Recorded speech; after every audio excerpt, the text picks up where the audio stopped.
Bonjour à toutes et à tous. Bienvenue à cette conférence nommée Changement climatique et santé publique, effets insoupçonnés en santé environnementale et santé au travail. Euh, je me présente. Je m'appelle Sarah Massan, je suis responsable de l'innovation et coordonnatrice pour le Québec de l'initiative Cascade. On va pouvoir en parler un petit peu plus en détail plus tard. Cette conférence est co-organisée par le Centre de recherche en santé publique, le réseau d'action pour la santé durable du Québec, qui est parrainé par l'Association pour la santé publique du Québec et Cascade créer un système de santé canadien durable dans une crise climatique. Alors, cette conférence aujourd'hui, elle se fait un petit peu dans le cadre de l'organisation de l'Institut d'été sur les systèmes de santé durable, qui est co-organisé donc, avec Cascade, les IRSC et ILECH, et qui est dans des hubs un petit peu partout au Canada. Donc, nous, Cascade, nous sommes une initiative financée par Environnement Changement Climatique Canada et pour une durée de, pour l'instant, 5 ans et qui a pour but de catalyser un petit peu les initiatives en lutte contre les changements climatiques dans les établissements de santé. Et pour ce faire, l'été, on organise l'Institut d'été sur les systèmes de santé durable, qui a pour public cible les étudiants et étudiantes. On en parlera un petit peu plus en détail. Et cette année, on a la chance d'avoir 3 hubs au Québec, dont un qui est co-organisé par le CRES. Euh, donc aujourd'hui, lors de cette conférence, on va parler des effets des changements climatiques sur la santé environnementale, sur la santé des travailleurs et un petit peu aussi des actions réalisées, réalisables et les ressources disponibles pour soutenir la lutte contre les changements climatiques des établissements de santé et services sociaux. Donc, deux présentateurs aujourd'hui. La première présentatrice, Nolwenn Loisel, est chercheuse au Centre de recherche en santé publique et professeure adjointe au département de santé environnementale et santé au travail de l'École de santé publique de l'Université de Montréal. Et on aura aussi une intervention de Jérôme Leclerc, infirmier clinicien et chargé de projet santé-climat pour l'Association pour la santé publique du Québec, ainsi que coordonnateur du réseau d'action pour la santé durable du Québec. Alors, pour aujourd'hui, je vais vous demander d'éteindre vos micros et de proposer vos questions dans le chat et ou dans la partie questions-réponses qui est en bas de votre fenêtre Zoom. Alors, sans plus attendre, je vais laisser la parole à la première présentatrice, Nolwenn Loisel. Merci.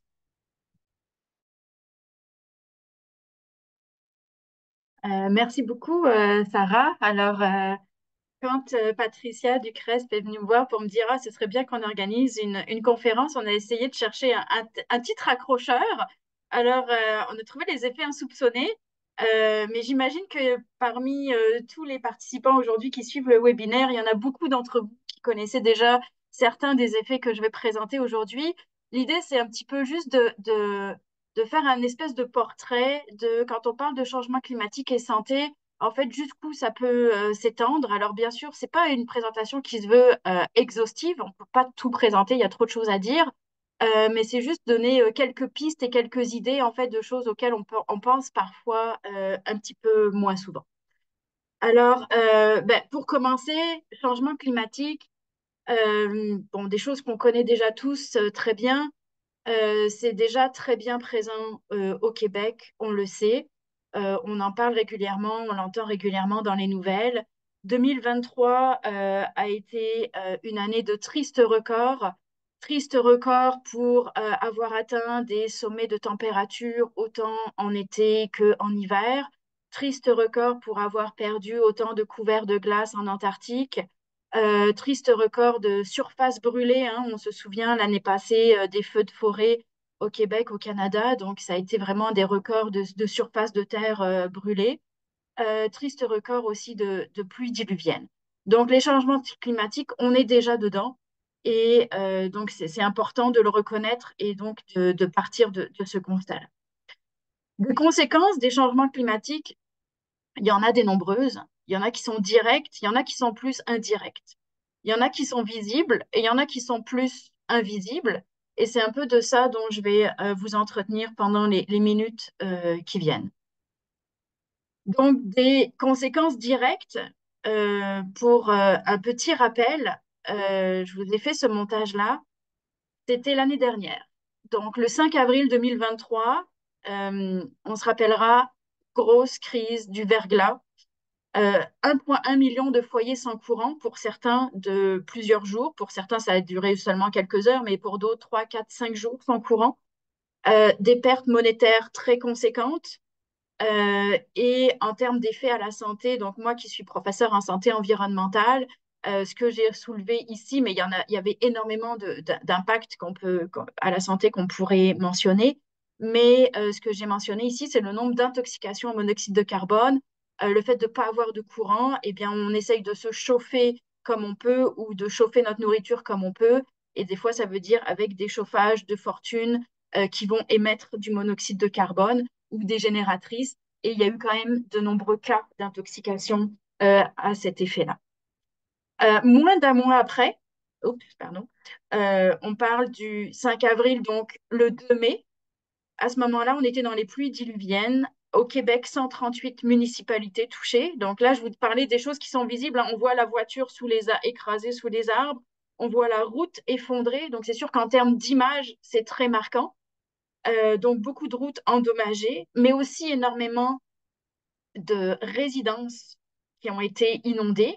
Et ça, donc, ça a aussi des conséquences immenses en termes d'impact psychosocial, le stress qu'on peut vivre dans ces conditions-là, la perte monétaire, mais aussi, encore une fois, dans une perspective de santé environnementale, la salubrité des habitations. Une fois que les habitations ont été touchées par les inondations, l'humidité, il se développe des champignons, des moisissures, il y a des problèmes de qualité de l'air, il peut y avoir même des problèmes de faiblesse dans la structure des bâtiments.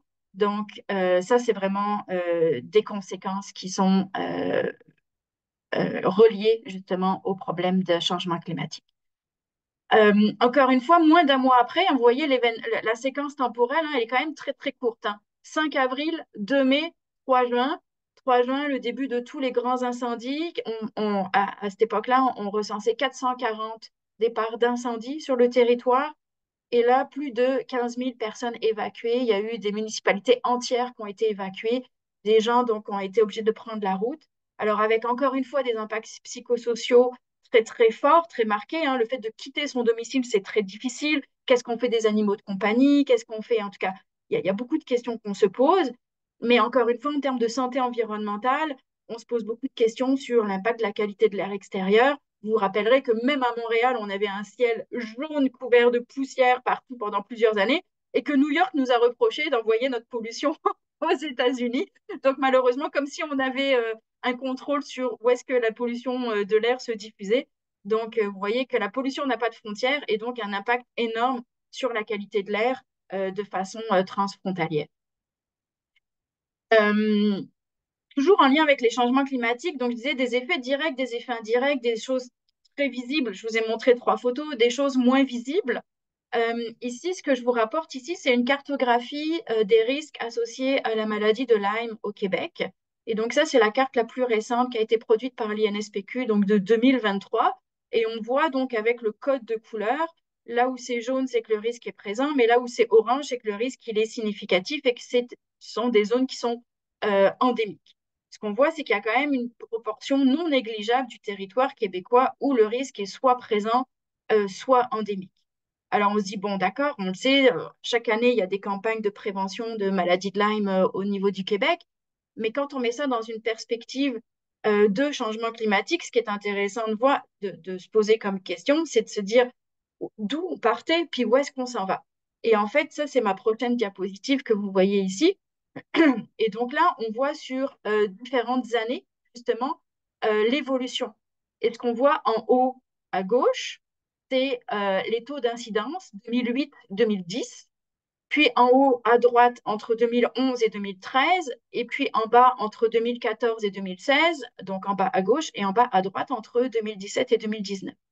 Et ce qu'on aperçoit, c'est qu'entre 2008-2010, où il y avait peu de territoires pour lesquels, en tout cas, il y avait des taux d'incidence qui étaient encore faibles, et ce qu'on voit, donc, c'est si on met les cartes les unes sur les autres, il y a quand même une étendue du territoire qui est de plus en plus touchée et des taux d'incidence qui sont de plus en plus élevés. Donc, on voit que sur un horizon temporel qui date de 2008 à 2019, il y a quand même une évolution très importante de la maladie de Lyme.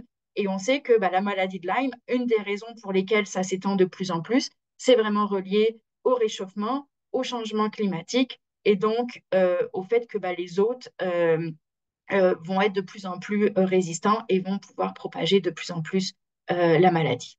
J'ai une question. On va prendre les questions à la fin, s'il vous plaît. D'accord? Merci.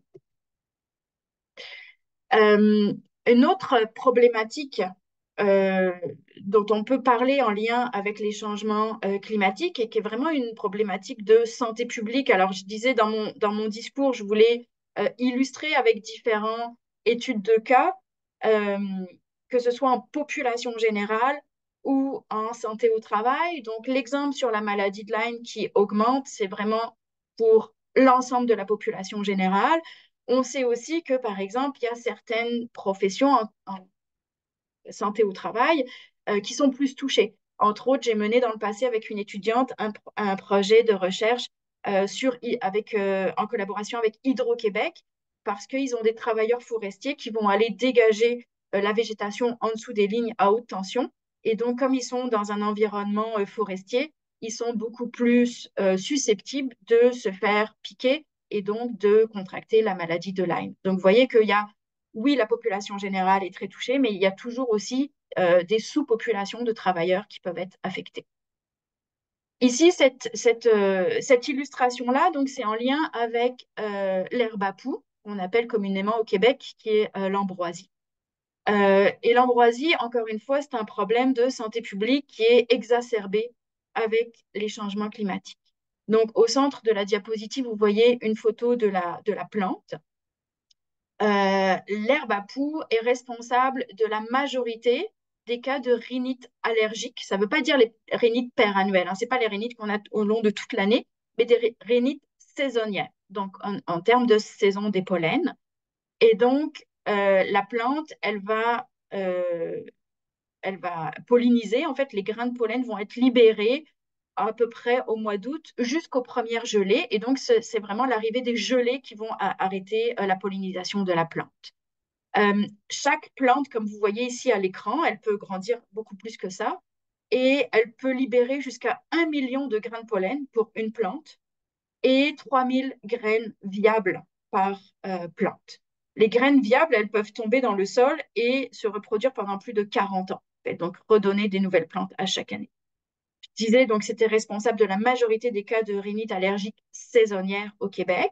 Et en fait, qu'est-ce qui rend la plante allergique? C'est que sur les grains de pollen, il y a une protéine qu'on appelle AMB1 qui, elle, génère donc les effets allergiques. Alors, pourquoi je vous raconte tout ça? Parce qu'en lien avec les changements climatiques, on sait que la température augmente, les concentrations en CO2 augmentent, et ça fait en sorte que la saison de pollen est plus longue et la production de pollen est accrue. En fait, les études récentes ont montré que la saison de pollen s'allongeait de 8 à 27 jours en moyenne, donc dépendamment de là où on se trouve, si c'est aux États-Unis ou au Canada, mais pour l'Amérique du Nord. Et la production de pollen s'est accrue de environ 20%. Donc, on parlait de 1 million de grains de pollen par plante, ben là, on serait à 1 200 000. Alors, c'est quand même significatif, 20% de plus de pollen par plante. Encore une fois, comme je vous le montrais, par exemple, pour la maladie de Lyme, les régions géographiques sont aussi de plus en plus étendues. C'est-à-dire que originellement, l'herbe à poux, on l'a trouvée uniquement dans le sud du Québec, Estrie, Montérégie, des choses comme ça. Et on commence à la retrouver de façon beaucoup plus étendue, même dans des régions plus au nord ou plus éloignées, comme la Gaspésie ou comme le lac Saint-Jean, par exemple. L'autre chose qu'il faut mentionner, c'est que avec les changements climatiques et donc quand les concentrations de CO2 augmentent, la protéine A1, elle est plus concentrée, donc il y en a plus de protéines par grain de pollen et elle devient aussi plus allergène, donc plus irritante. Donc vous voyez que ce phénomène-là, il est exacerbé avec les changements climatiques et c'est vraiment un grand problème de santé publique, hein. C'est à peu près une personne sur 5 au Québec qui est allergique à l'herbe à poux. Donc, ça fait quand même beaucoup de monde. Et il y a une étude très ancienne qui a jamais été renouvelée depuis, mais qui montrait que autour de 2005, en fait, on parlait déjà de plus de 200, entre 150 et plus de 200 millions de dollars par année comme frais associés à cette allergie-là, que ce soit les médicaments, que ce soit des appareils pour filtrer l'air, que ce soit des journées d'absence de travail, etc. Donc, vous voyez qu'il y a un impact qui est autant santé publique, mais aussi social et économique, qui est très important. Et on pense que ça ne fera que s'accroître avec le changement climatique et dans le temps. Euh, Au niveau des ressources, hein, vous les avez tous dans la page qui est associée là. Euh, mais je vous ai mis ici le lien. Donc, il y a une vignette que j'ai préparée dans le cadre du réseau de recherche en santé des populations du Québec dans la formation Climigrant. Donc, si ça vous intéresse, je vous invite à vous inscrire à faire la formation et vous retrouverez la vignette sur la rhinite allergique associée à l'herbe.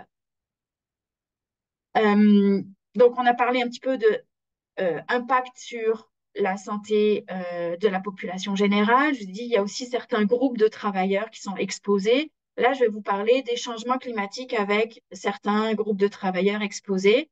En fait, c'est quelques bribes de résultats, hein. C'est juste quelques informations que je vous partage d'un projet de recherche qui avait été mené par une étudiante à la maîtrise, donc dans mon département, que j'avais co-encadré avec ma collègue Ariane Adam-Poupard et qui avait donc pour objectif d'identifier les groupes de travailleurs les plus vulnérables à la chaleur et de caractériser leurs facteurs de risque et leur exposition par la littérature, mais aussi de compléter ce portrait à l'aide des données de Carthagène, qui est la cohorte populationnelle au Québec qui regroupe plus de 43 000 participants. Donc, un des résultats, c'était vraiment l'identification des facteurs de risque. Et donc, c'est le tableau que vous voyez ici sur cette diapositive. Donc, à partir d'une revue de littérature, les principaux facteurs de risque et d'exposition donc à la chaleur ont été vraiment les facteurs qui jouaient soit sur la contrainte thermique en tant que telle. Donc, la contrainte thermique, en fait, c'est la charge de chaleur qu'un corps subit. Et donc, elle ne doit pas être trop importante afin de pouvoir maintenir la stabilité thermique, parce qu'on comprend que si on a une contrainte thermique trop importante, on sera plus capable de s'adapter. Et en fait, ce qu'on voit dans la deuxième colonne, donc les facteurs qui vont affecter la thermorégulation, c'est des phénomènes biologiques qui nous permettent justement de garder cette stabilité thermique et donc de pouvoir maintenir la chaleur du corps indépendamment en fait, de la contrainte thermique. Et vous voyez, s'il y a un déséquilibre ici, ben, bien sûr, à un moment donné, le corps ne sera plus capable de s'adapter. Donc, on aura un problème d'adaptation. On ne sera plus capable d'avoir une thermorégulation qui soit efficace. Et ça peut générer des problèmes de santé. Donc, en termes de facteurs qui jouent sur la contrainte thermique, on peut mentionner l'acclimatation, bien sûr l'exposition à la chaleur extérieure, mais aussi les conditions de travail et l'activité physique lors de la condition de travail qui sont très importants. Dans les facteurs qui vont jouer sur la thermorégulation, on va mentionner l'âge, la médication, certains facteurs individuels et comportementaux et l'habillement. Puis dans d'autres facteurs, on pourrait citer l'expérience, la cognition, donc la capacité intellectuelle ou la concentration, ou en tout cas le fait de pouvoir avoir une marge de manœuvre pour se protéger, et le genre des travailleurs. Il y a plusieurs éléments ici qui sont vraiment des éléments clés dont je vais reparler juste après dans la prochaine diapo. Mais ce qu'on retient ici, entre autres, dans les éléments clés, c'est l'activité physique en lien avec les conditions de travail et la médication. Donc ça, c'était la première étape de ce projet, donc la littérature. La deuxième étape, quand on a validé et complété ces résultats avec l'aide de la cohorte Carthagène, donc comme je disais, c'est 43 000 participants qui sont recrutés dans 60 régions du Québec, qui ont été recrutés entre 40 et 69 ans. Ce que les résultats ont montré, c'est qu'il y avait 42% des travailleurs des secteurs de agriculture, foresterie, pêche et chasse, donc qui travaillent essentiellement à l'extérieur, qui étaient exposés directement plus de 3 heures au soleil dans le cadre de leur travail pendant les heures les plus chaudes de la journée. Et donc, on sait qu'avec les changements climatiques, les événements climatiques extrêmes vont être aussi de plus en plus marqués. Et donc, les vagues de chaleur et la chaleur, les épisodes de chaleur extrême vont être de plus en plus marqués. Et donc, c'est quand même une proportion significative des travailleurs exposés de façon marquée aux heures les plus chaudes. Ces travailleurs avaient aussi un niveau d'activité physique élevé, donc qui peut, euh, qui peut influencer donc à la fois la contrainte thermique et la thermorégulation. Et parmi ceux-ci, il y avait quand même un nombre très, très important. Ici, on rapporte plus de 5000 travailleurs sous médication. Donc, tout cela, c'est tous ceux qui prenaient des médicaments. Et la très grande majorité, donc 97%, utilisaient, donc prenaient une molécule qui a été à risque pour la thermorégulation, donc qui pouvait interférer avec la thermorégulation.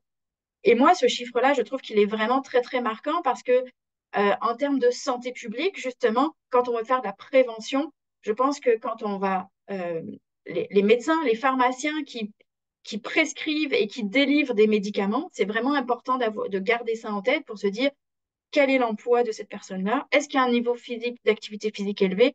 Est-ce qu'il y a une exposition au soleil? Parce que les médicaments peuvent clairement altérer la thermorégulation et donc faire en sorte que les travailleurs vont être plus euh, susceptibles de développer des effets en cas d'exposition à la chaleur. Lorsqu'on est exposé à la chaleur, euh, la littérature, en fait, les données ont montré que le débit sanguin cutané augmente.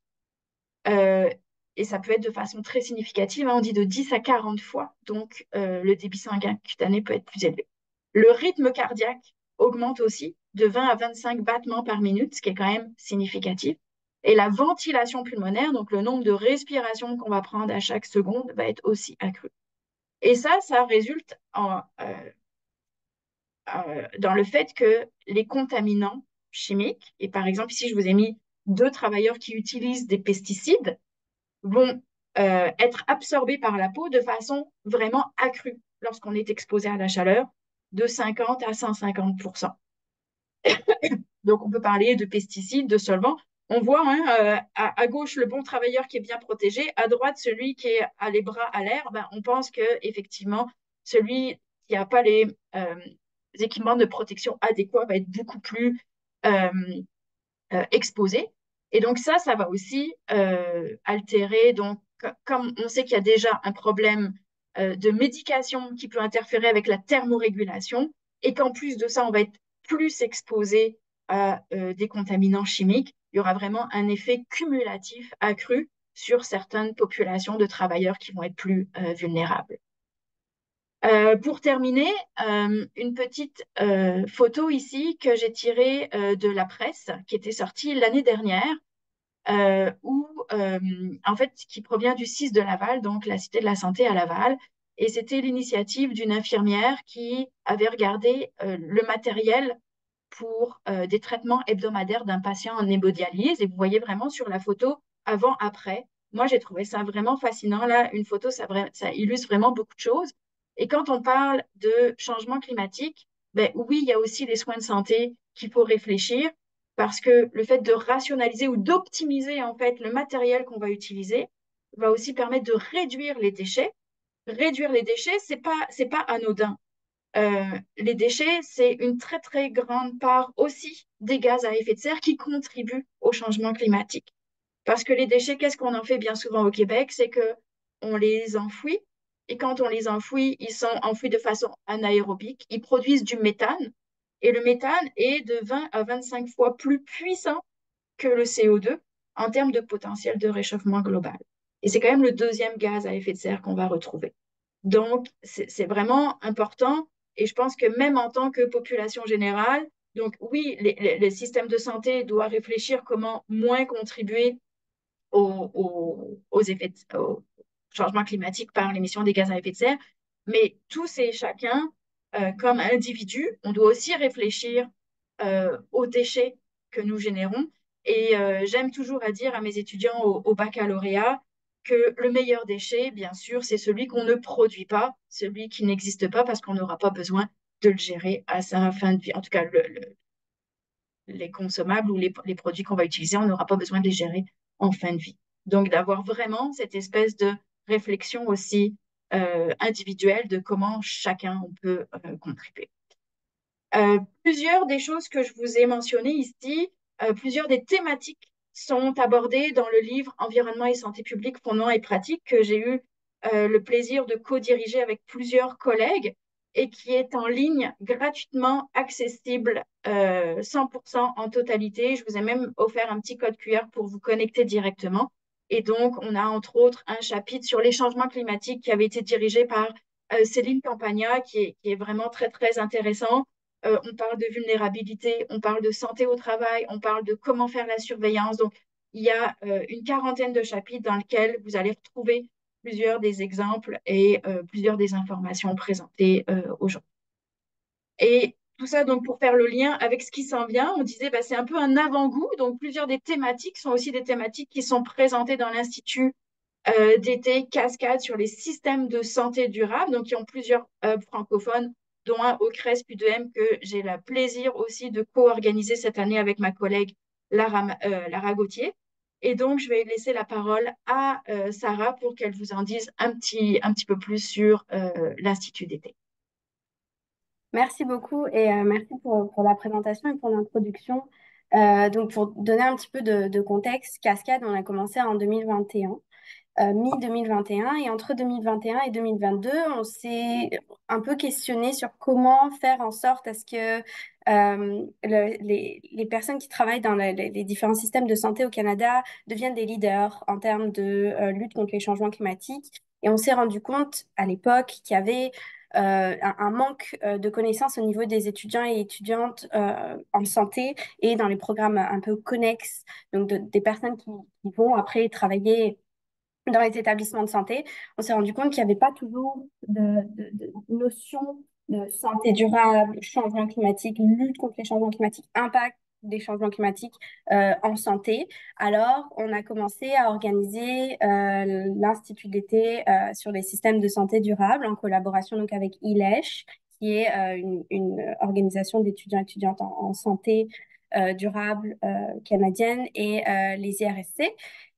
Donc, la façon dont on fonctionne, c'est qu'on a des hubs, donc des universités qui vont un peu organiser dans leur milieu respectif des séances. Donc, c'est 4 jours. Cette année, c'est du 10 au 13 juin.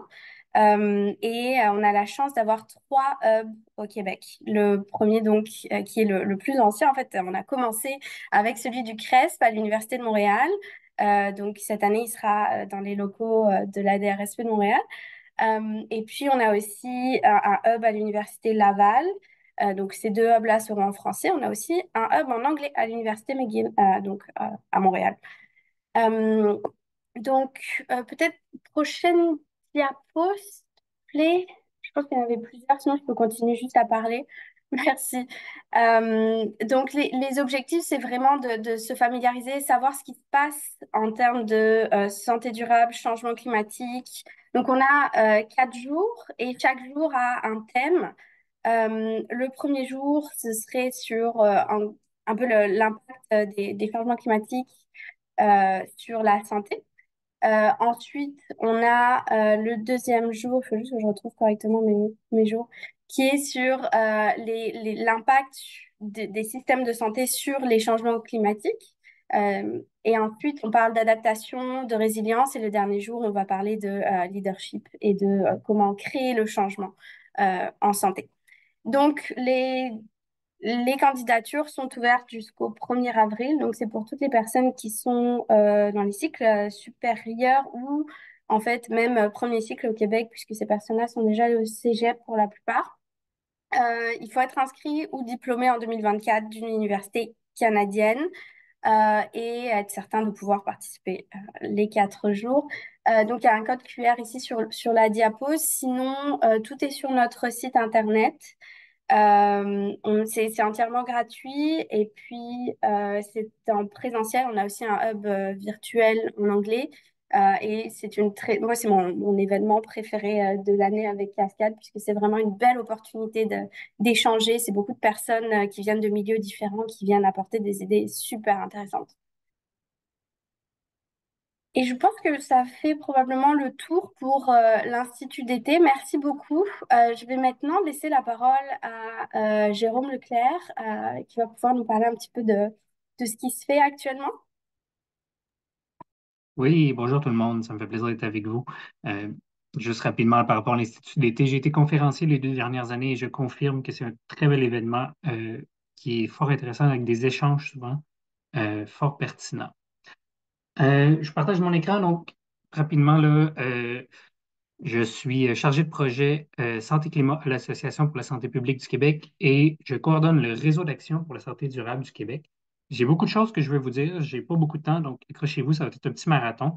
Mais en gros, l'idée, c'est je veux vous partager des nouvelles positives pour la majorité de ce qui se passe présentement dans l'espace public, autant au niveau municipal, provincial, différentes organisations. Euh, Qu'est-ce qu'on peut faire là, dans le fond, là, pour répondre un peu aux enjeux que Nolwenn a présentés tout à l'heure? Fait que, d'abord, ben, les directions régionales de santé publique se sont engagées là, par rapport à la lutte et l'adaptation au changement climatique. La DRSP de Montréal là, est très active aussi, puis on produit plusieurs documents fort intéressants. Dans les récents que je trouve fort intéressants, il y a l'évaluation de la vulnérabilité de l'agglomération de Montréal face au changement climatique. Donc, en fait, on retrouve ici, on voit à droite, plusieurs là, des conséquences sur la santé que Nolwenn a présentées. Donc, on voit les zoonoses, les vagues de chaleur, les froids extrêmes, le pollen. Ce que j'ai trouvé intéressant dans ce document-là, beaucoup de choses intéressantes, mais mettons celui-là, c'est de classer ces impacts-là au niveau des conséquences sur la santé et des probabilités pour nous aider un peu à voir là, tu sais, les efforts qui sont à mettre, qu'est-ce qui est le plus prioritaire en fonction là, des conséquences sur la population. Les villes sont de plus en plus actives. On se doute là, que le fardeau de la lutte d'atténuation, mais aussi beaucoup d'adaptation au changement climatique se fait au niveau des municipalités. Euh, Là, je parle de la ville de Montréal parce que ils sont assez en avance. Bon, excusez. Euh, donc, la ville de Montréal, à travers leur plan climat 2020-2030, ils ont plusieurs actions fort intéressantes, dont des actions là, au niveau de la résilience des personnes en situation de vulnérabilité. Euh, et ce qui est intéressant, c'est qu'ils ont des financements aussi qui sont attachés à ça pour promouvoir différentes initiatives euh, qui vont dans ce sens-là. Euh, Évidemment, là, il y a l'atténuation, mais l'adaptation, puis par là, souvent, on parle de résilience. Donc, comment s'assurer que nos communautés vont être prêtes à faire face à ces différents enjeux-là de santé euh, qui sont amenés par la crise climatique.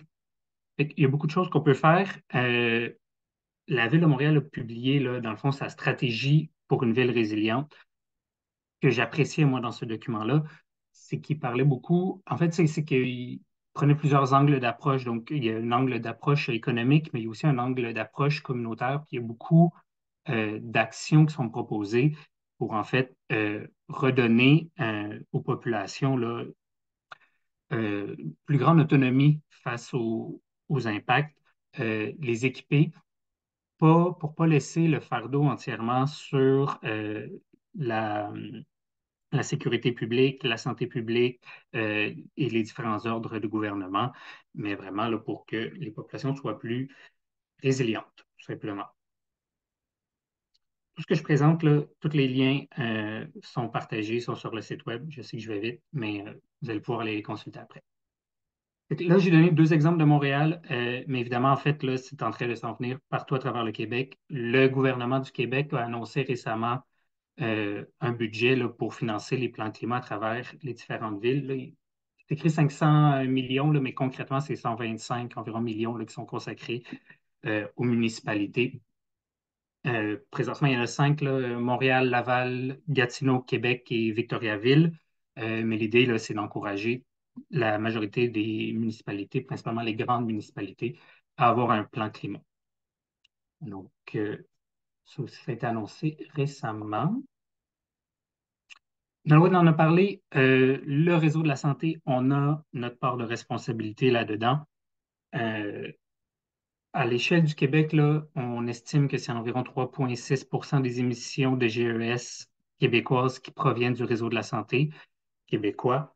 Avec l'Association pour la santé publique du Québec, on a mandaté une firme, le Dunsky, pour nous faire un rapport sur nos émissions avec une marche à suivre sur comment les corriger et puis les estimer de combien ça nous coûterait. Rapidement, ce que je veux attirer votre attention, ben, c'est au niveau des émissions ici. Là, donc on voit qu'on en a une bonne partie au niveau des bâtiments, entre autres, là, parce on chauffe beaucoup de nos bâtiments à travers le gaz naturel. Les gaz anesthésiants et les inhalateurs, c'est un gaz à effet de serre très important qu'on peut corriger. Sinon, ben, on en a beaucoup au niveau de nos déchets ici, de la nourriture qui est servie dans nos établissements, de l'approvisionnement, des déplacements des employés et des patients. Et au niveau des médicaments, des soins de santé qu'on offre en tant que tel, que ce soit le matériel, les médicaments, le parcours qu'ils ont eu avant là, d'être ingérés et même par la suite l'impact qu'ils ont sur l'environnement. C'est des émissions qu'on qualifie d'indirectes, mais qui ont un impact important sur l'environnement. Ce qui m'amène à vous parler du livre sur la réduction de la maladie au Québec, qui est porté par l'Association pour la santé publique du Québec, mais qui est aussi coporté là, par la Coalition québécoise pour la réduction de la maladie, qui regroupe là, 24 autres organisations du milieu de la santé. Puis l'idée autour de ce livre-là, de la campagne qui est en cours là-dedans, c'est vraiment de dire, ben, oui, notre réseau de la santé est surchargé. Notre réseau de la santé, en plus, contribue au changement climatique et notre réseau de la santé va être encore plus impacté par les changements climatiques, comme on l'a vu tout à l'heure. Donc, il faut qu'on se donne une chance et une des façons de le faire, c'est en réduisant la maladie, euh, en investissant massivement au niveau de la promotion et prévention de la maladie.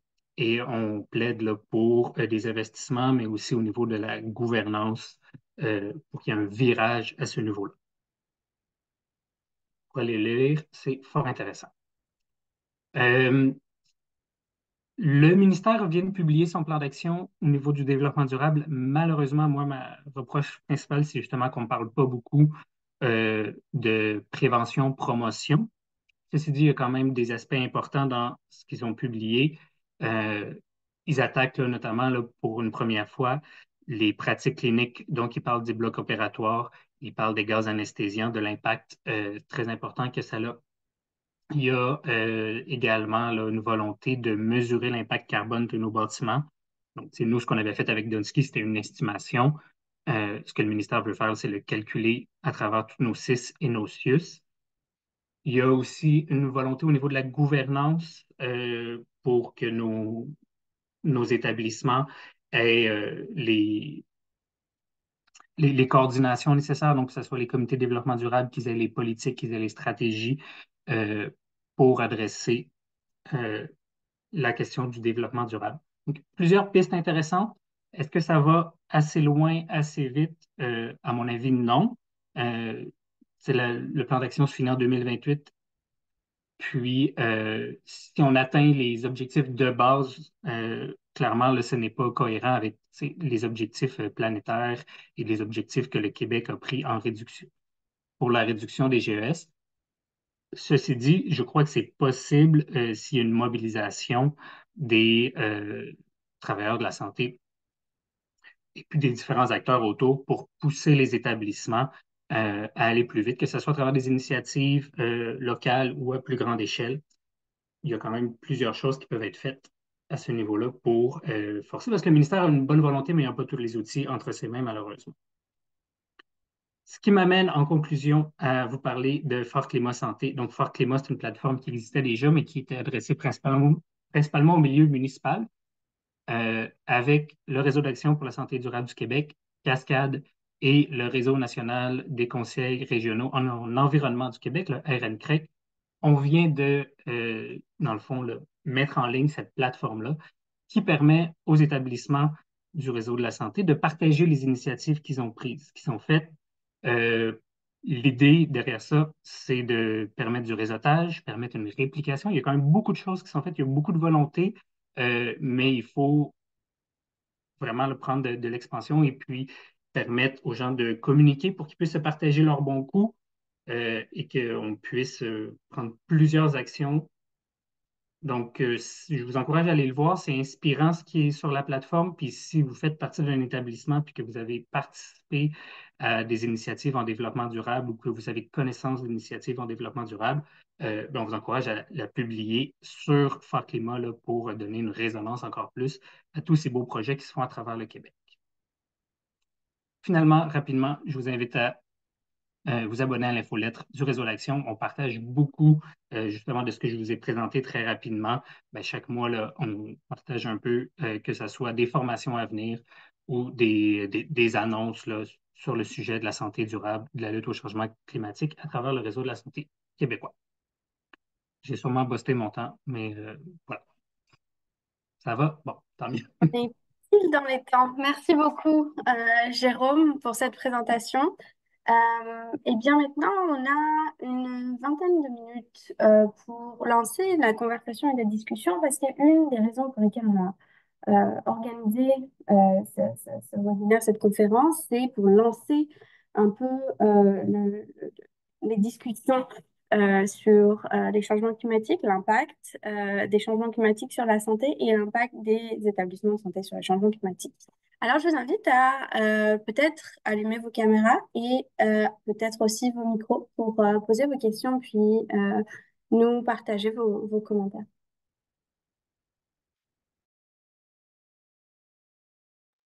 Pour l'instant, dans le chat, la question qui avait été posée, c'est est-ce qu'on va envoyer les PowerPoint? On va voir ensemble là pour voir ce qui est partageable. Et puis, toutes les ressources ont été partagées aujourd'hui par Patricia dans le chat. Merci beaucoup. Et puis, elles sont sur le site internet de la conférence qui est aussi dans le chat. Oui, bien sûr, vous pouvez peut-être, vous avez la possibilité de lever la main, puis ça donne un ordre en fait de parole, mais pas physiquement dans le euh, Zoom. Mais il me semble que c'est Monsieur Sadrak Dessir qui a levé la main en premier. C'est ça, exactement. Moi, Claude, Vous ça va? m'entendez? OK. Ouais, je ne sais pas si c'est moi, là, oui, je crois, là. Claude Saint-Jean, là. Vous passez en deuxième. On va laisser. OK. Oui, et ma question est, je voudrais savoir en quel sens le genre pourrait avoir un impact sur l'exposition à la chaleur en milieu de travail. Oui, écoutez, il faudrait que je retourne voir le détail des publications, mais ce que je me souviens, c'est que, bon, il y a toutes les questions de sexe et de genre. C'est quand même un débat de société au Québec et au Canada. Il y a, en fait, le PowerPoint mentionnait le genre parce qu'en fait, il y a comment dire, des professions qui sont généralement plus représentées par le genre masculin plutôt que le genre féminin.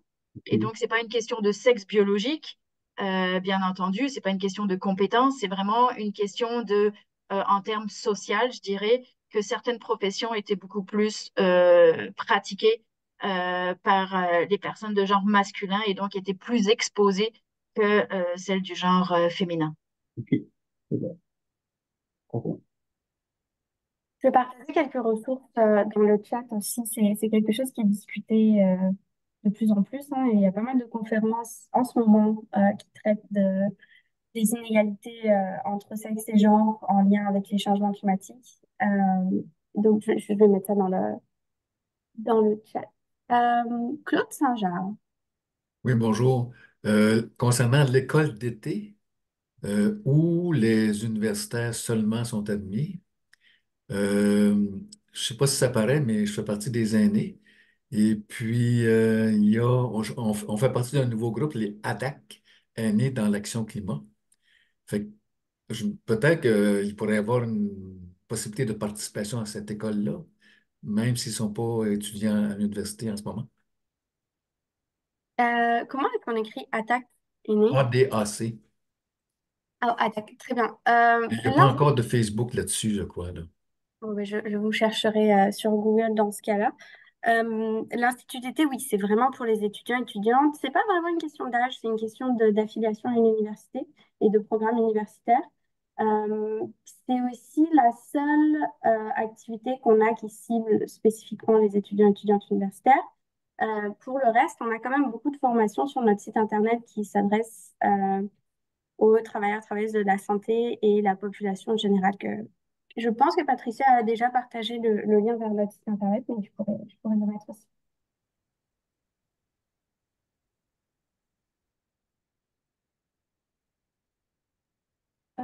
Prochaine question, quel est le lien avec l'organisme Synergie Santé Environnement qui accompagne depuis de nombreuses années les établissements de santé en développement durable et changement climatique? Est-ce que, Jérôme, tu veux y aller en premier? Ben oui, je peux répondre. Ben en fait, on travaille très étroitement avec Synergie Santé Environnement. On les connaît bien, là. Je dînais avec eux cette semaine, donc parfois on partage certains projets ou sinon on détermine là, qui prend le lead sur les projets. Mais le réseau d'action focus surtout à être un réseau, justement. Là. Donc, on regroupe, nous, le plus d'une trentaine d'organisations, dont Synergie Santé Environnement, mais aussi plein d'autres, que ce soit là, des associations, des ordres professionnels, des syndicats, des facultés, des établissements du réseau de la santé. Juste fermer votre micro. Voilà. En tout cas, j'avais fini. Là. Ça, c'est pour le réseau d'action. Donc, on travaille étroitement avec Synergie Santé Environnement. Au niveau de Cascade, moi je vais parler d'abord en tant qu'individu, en tant que personne. Je fais partie du conseil d'administration de Synergie Santé Environnement, que je connais depuis la fin de ma maîtrise, puisque j'ai fait un stage en changement de contexte.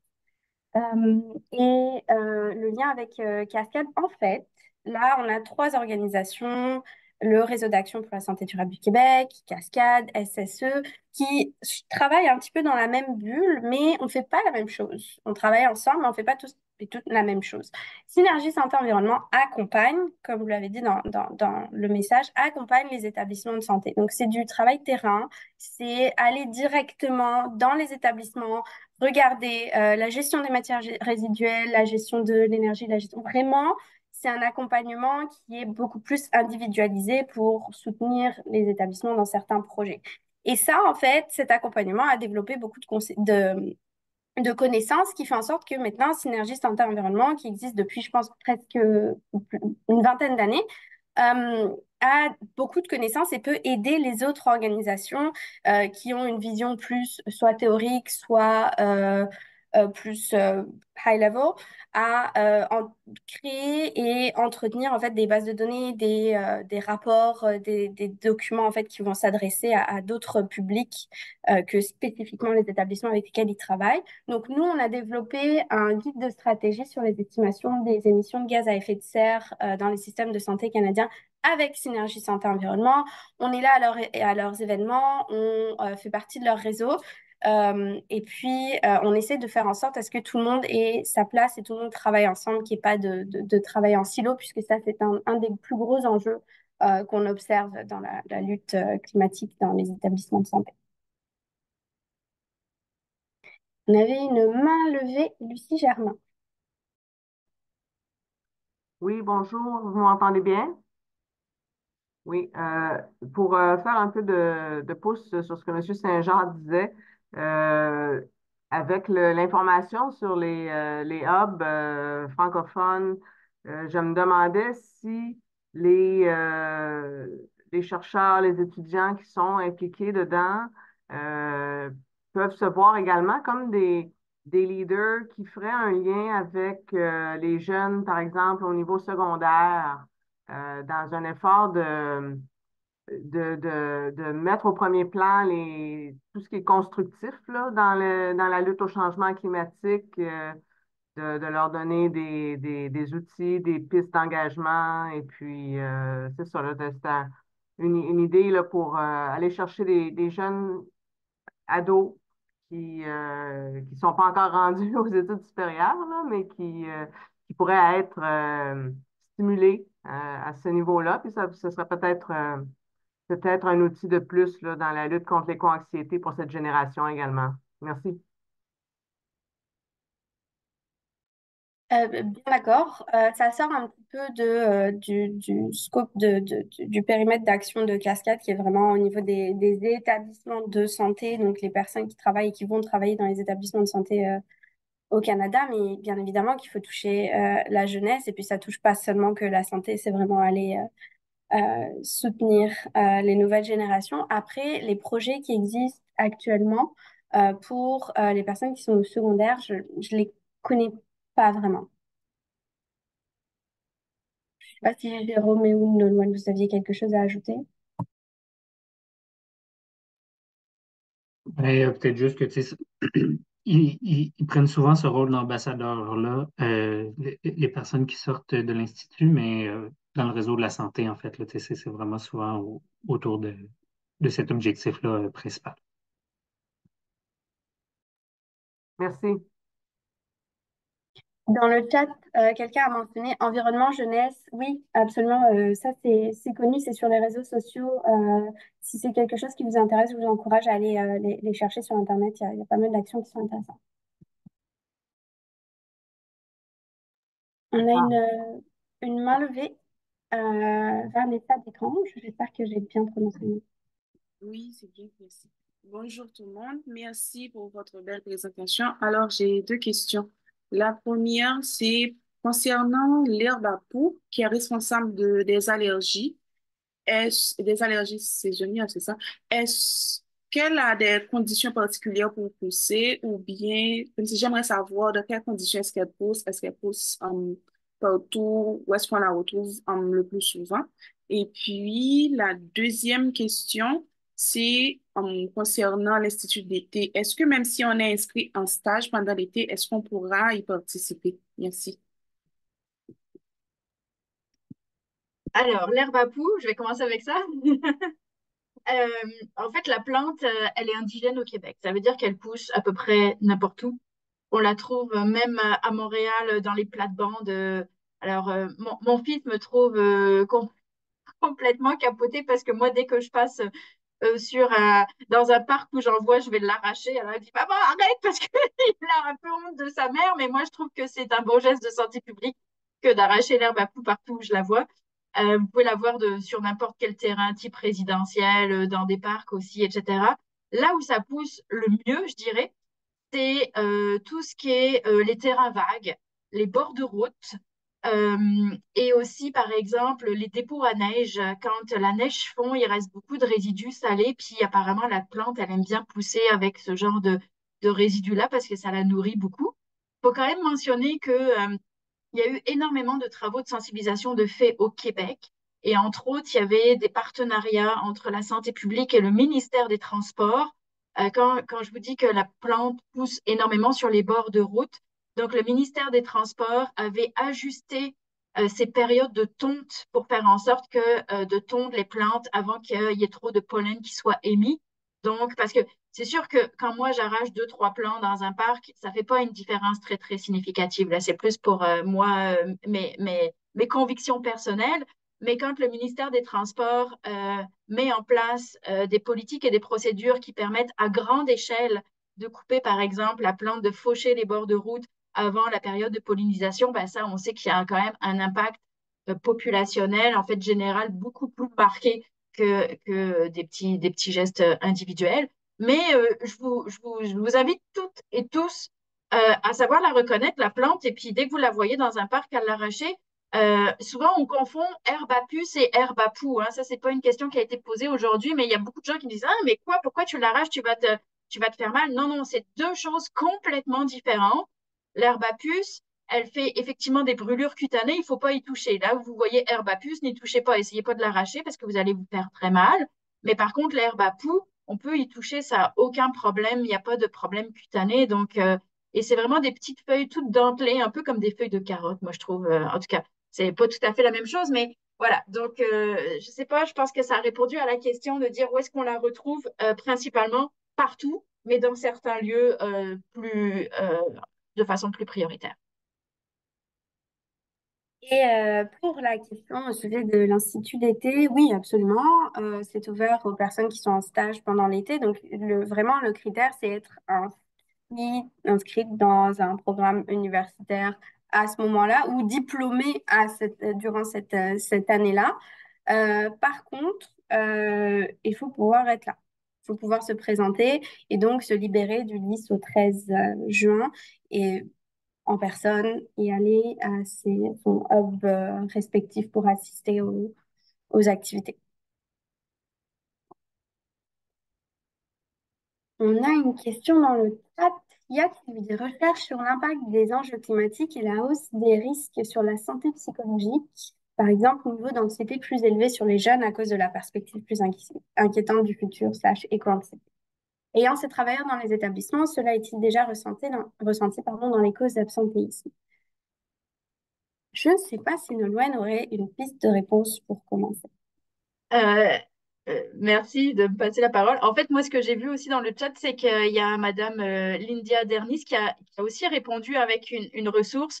Moi, malheureusement, je travaille plus l'aspect santé environnementale et j'ai pas mené d'études vraiment sur l'impact psychologique, le niveau d'anxiété, fait que je serais très mal à l'aise de répondre à ça. Mais je sais qu'il y a des gens qui le font et qui le font très, très bien.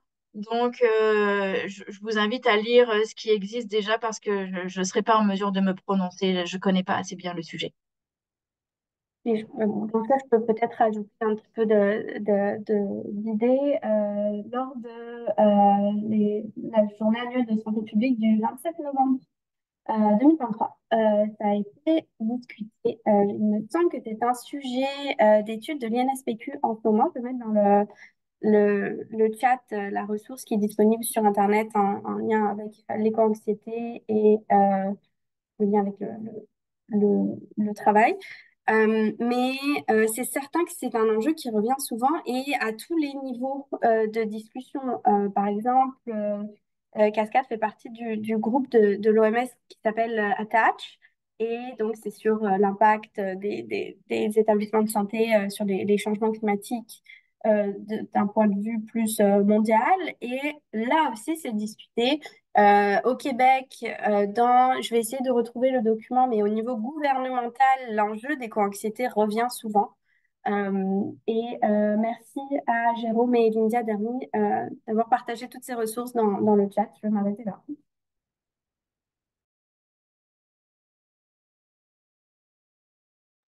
On avait une autre main physique levée. Allez-y.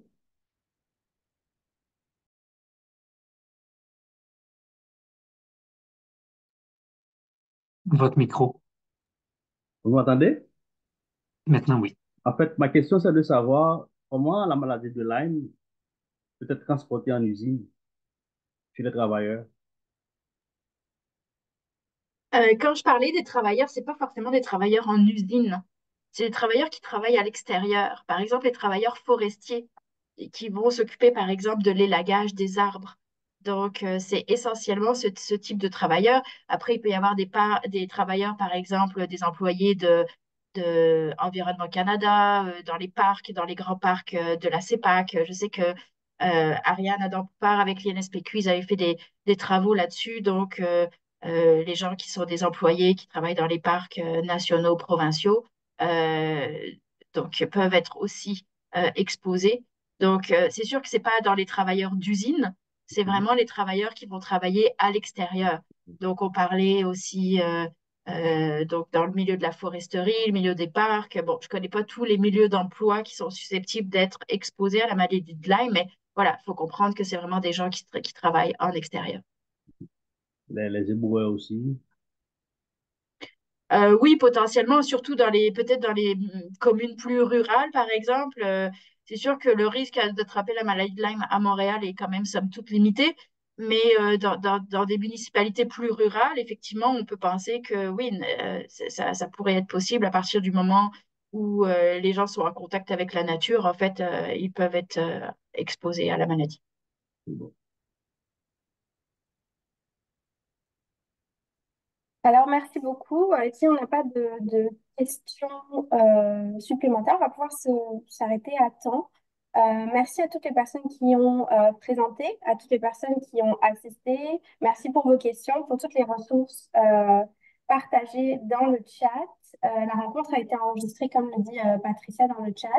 Elle sera rendue disponible sur la chaîne YouTube du CRES. Et puis, simplement pour rappeler que les inscriptions pour l'Institut d'ICT sont ouvertes jusqu'au 1er avril. Euh, voilà, merci beaucoup et bonne fin de journée. Merci tout le monde. Au revoir.